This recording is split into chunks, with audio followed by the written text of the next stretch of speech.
ఇప్పుడు ఇక్కడ దాదాపు ఈ ఏరియాలో అందాసుగా అమరావతి ఏరియాలో 5,000 ఎకరాల్లో పెట్టాలని చెప్పేసి రాష్ట్ర ప్రభుత్వం నిర్ణయించింది. దీని గురించి ముందు మాట్లాడినాం. ఈ ఎయిర్పోర్ట్ పెట్టినప్పుడు ఇక్కడికి ఏ ప్రాంతం నుంచి ప్యాసింజర్లు ఎక్కువ మంది రావాలి? ఒక 250 కిలోమీటర్లలో హైదరాబాద్ అంతర్జాతీయ విమానాశ్రయం చాలా పెద్దది. నార్త్ కోస్ట్ కి వెళ్తే విశాఖపట్నంలో పెద్ద విమానాశ్రయాన్ని నిర్మిస్తున్నారు. ఇప్పుడు ఇక్కడికి అల్టిమేట్ గా ప్యాసింజర్స్ వస్తేనే ఆ విమానాశ్రయానికి వైబిలిటీ ఉంటుంది.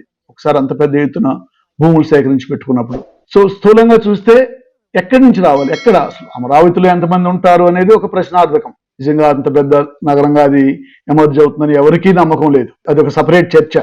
ఇప్పుడు నా దృష్టిలో చూస్తే ఒక 4 జిల్లాలకు మాత్రమే ఇది ఎయిర్పోర్ట్ గా సేవలు అందించగలుగుతుంది. ఆ 4 జిల్లాల్లో ఆల్రెడీ గన్నవరం ఎయిర్పోర్ట్ ఉంది. సో ఇంత తక్కువ ఏరియాకు సేవలు అందించేటువంటి ఎయిర్పోర్ట్ కి గన్నవరాన్ని ఎక్స్పాండ్ చేసుకోవచ్చు. అదనంగా ఇంకొక 500 ఎకరాలు 200 ఎకరాలు సేకరించి అమరావతి నుంచి కనెక్షన్ పెంచేట్టు బెటర్ రోడ్ నెట్వర్క్, ఒక రైల్ నెట్వర్క్ పెట్టుకుంటే చేసుకోవచ్చు. సో కేవలం 4 జిల్లాల ఎయిర్పోర్ట్ మాత్రమే అవుతుంది అమరావతిలో పెట్టే కొత్తది. దానికోసం ఇంత పెద్ద ఎత్తున భూములు సేకరించి పెట్టుకోవడం అనేది ఒక దాని ఉద్దేశాన్ని మనం ప్రశ్నించాలి.